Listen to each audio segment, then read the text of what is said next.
Hello all, मैं हूँ doctor Aishwarya आशीष और मैं आज आपको स्पेशली न्यू मदर्स को ब्रेस्ट फीडिंग के बारे में कुछ इम्पॉर्टेंट इन्फॉर्मेशन देने आई हूँ।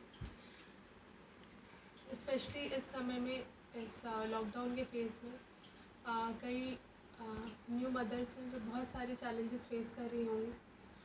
और वैसे भी being a new mother my self I can understand कि कितनी मुश्किलें आती हैं ब्रेस्ट फीड कराने में। So let's begin with the information. सबसे पहले ब्रेस्ट मिल्क जो होता है वो गोल्ड स्टैंडर्ड होता है, आइडियल फूड होता है बच्चे के लिए। उससे अच्छा खाना कुछ हो ही नहीं सकता बच्चे के लिए। कुछ छोटे मोटे इम्पॉर्टेंस जो हैं ब्रेस्ट मिल्क के, बच्चे को इन्फेक्शन से बचाता है, बच्चे को कॉन्स्टिपेशन नहीं होने देता है, और आप आराम से बिना किसी टेम्परेचर रेगुलेट किए हुए और बिना किसी कॉस्ट के बच्चे को ब्रेस्ट मिल्क दे सकते हैं। मदर्स के लिए भी इक्वली बेनिफिशियल होता है। मदर्स को ब्रेस्ट कैंसर से बचाता है, एक नेचुरल कॉन्ट्रासेप्शन की तरह काम करता है, प्रेगनेंसी अवॉइड करता है। एटलीस्ट 4 to 5 मंथ्स तो नेचुरल कॉन्ट्रासेप्शन की तरह वर्क करता ही है। And there are so many more benefits जो वीडियो ख़त्म हो जाएगा लेकिन बताते बताते ख़त्म नहीं होंगे। Coming to the practical aspect, procedure क्या है, टेक्निक क्या है ब्रेस्ट फीडिंग की।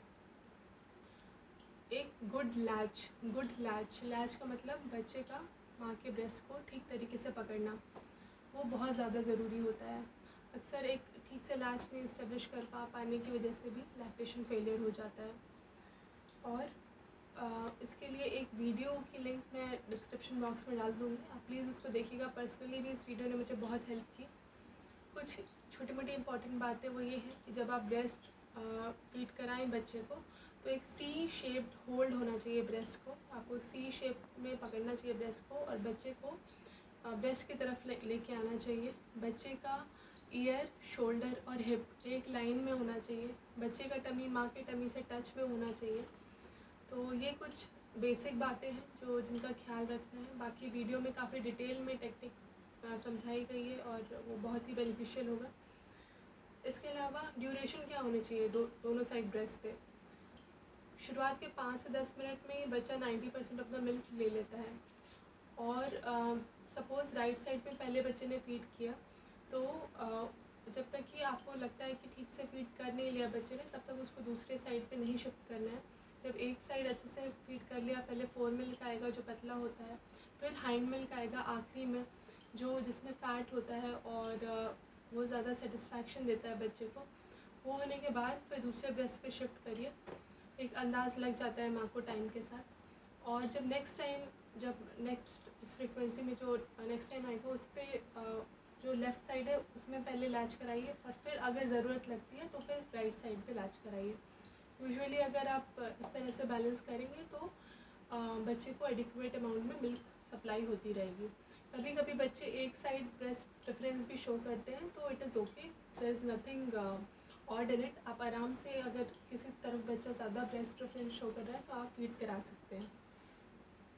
क्लस्टर फीडिंग उसे क्या कहा जाता है, जब बच्चा एक घंटे में या जल्दी जल्दी एकदम माँ से फीड की डिमांड करता है।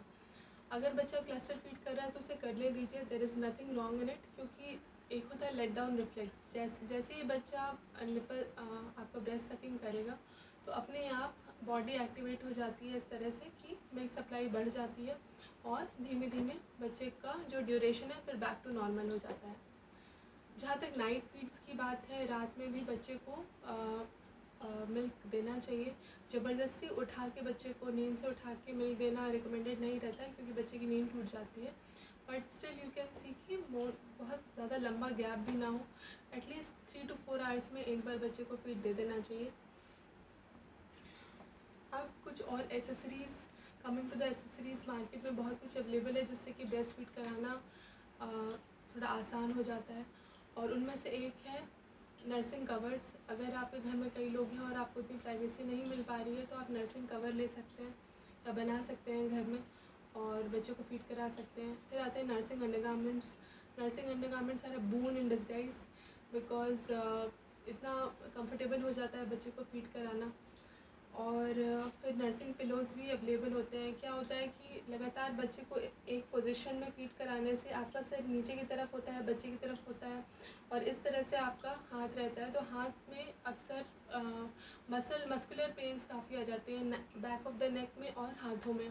तो उसके लिए आपके हाथों को प्रॉपर सपोर्ट होना बहुत ज़रूरी है। आप चाहें तो कई सारी तकिया पिलोज़ रख के भी वो सपोर्ट ले सकते हैं, और अगर वैसे नहीं हो रहा है तो नर्सिंग पिलोज़ अवेलेबल होते हैं मार्केट में जिनका अच्छा रिव्यू है। इसके अलावा अगर फिर भी आपका दर्द बरकरार है, नहीं ठीक हो रहा है इन सब चीज़ों से, तो फिज़ियोथेरेपिस्ट की एक्सरसाइजेस होती हैं जो आइसोमेट्रिक एक्सरसाइजेस कहते हैं, और उसका भी एक लिंक मैं शेयर करूँगी इस वीडियो के डिस्क्रिप्शन बॉक्स में, जो जिन एक्सरसाइजेस ने मुझे हेल्प किया और मुझे अपनी मसल को टोन करने में हेल्प किया। Now coming to something different related to this topic only, and that is bottle feeding. Bottle feeding के बारे में बस मैं ये कहना चाहूँगी कि it is not recommended in medical field, and nipple confusion नाम की एक चीज़ होती है जिसमें कि अगर बच्चा बॉटल फीडिंग करने लग जाए तो उसे मदर का निपल पहचानने में कन्फ्यूजन होता है, और वो कारण होता है लैक्टेशन फेलियर का। तो it is strictly not recommended, और अगर फिर भी बॉटल फीडिंग हो रही है तो आप करा रहे हैं तो ध्यान रखिएगा कि स्टेरिलाइजेशन प्रॉपर्ली मेंटेन रहे, क्योंकि जो मेन डिसएडवांटेज होता है बॉटल फीडिंग का वो यही डायरिया वगैरह होता है और भी इन्फेक्शस डिजीज़ होती हैं। Okay, now the next point is कि मदर्स को सबसे ज़्यादा फ़िक्र किस बात की होती है। ब्रेस्ट फीडिंग कराने में सबसे ज़्यादा फ़िक्र मदर को इस बात की होती है कि बच्चे का पेट भर रहा है कि नहीं भर रहा है। तो इसमें आपको बस 2 चीज़ों का ध्यान रखना है। बच्चे का वेट गेन प्रॉपर होना चाहिए, लगभग 20 से 40 ग्राम पर डे वेट गेन होता है शुरू के 10 दिन छोड़ के। जब बच्चा शुरू के 10 दिन का जो उसका लाइफ स्पान होता है उसमें बच्चे का वज़न घटता है, फिर लगभग 20 से 40 ग्राम पर डे बढ़ता है, और लगभग on an average 1 kg per month रहता है। दूसरा पॉइंट है यूरिन। अगर मिनिमम बच्चा 6 से 7 बार यूरिन पास कर रहा है दिन में, तो इसका मतलब उसके बॉडी में एडिक्वेट अमाउंट ऑफ फ्लूइड है, पानी है, और आपको चिंता करने की ज़रूरत नहीं है। इसके अलावा भी अगर आपको लग रहा है कि नहीं बच्चे का पेट नहीं भर रहा है, तो प्लीज़ आप अपने गायनेकोलॉजिस्ट से कंसल्ट करिए। Coming to the care of the breast, अक्सर कई माओं को ये भी तकलीफ़ होती है कि ब्रेस्ट में क्रैकिंग हो जाती है, इन्वर्जन रहता है, पहले से अंदर की तरफ रहता है निपल, जिससे कि वो फीड नहीं करा सकते हैं। तो इसके लिए जब आपकी प्रेगनेंसी मिड स्टेज में हो तभी से कोशिश करना चाहिए कि आप अपने निपल्स वगैरह सब चेक कर लें। अगर कोई प्रॉब्लम है तो ब्रेस्ट पम्प भी अवेलेबल होते हैं मार्केट में, उससे सक्शन करके ब्रेस्ट को ठीक किया जा सकता है, और क्रैक्स वगैरह ना आए फीडिंग के दौरान उसके लिए आप साबुन का इस्तेमाल ना करें नहाते वक्त, नॉर्मल पानी से नहाएं। नॉर्मल पानी से ब्रेस्ट का हाइजीन को मेंटेन करें, और इससे आपका जो नॉर्मल नेचुरल ऑयल होता है ब्रेस्ट की स्किन पे वो नहीं जाता है, और इन्फेक्शन और क्रैक्स नहीं पड़ते हैं। Okay, I think that's good enough for this video, और अगर इससे जुड़ी हुई और भी बातें कुछ होंगी तो आई come up again, and till then if you have any doubts please comment.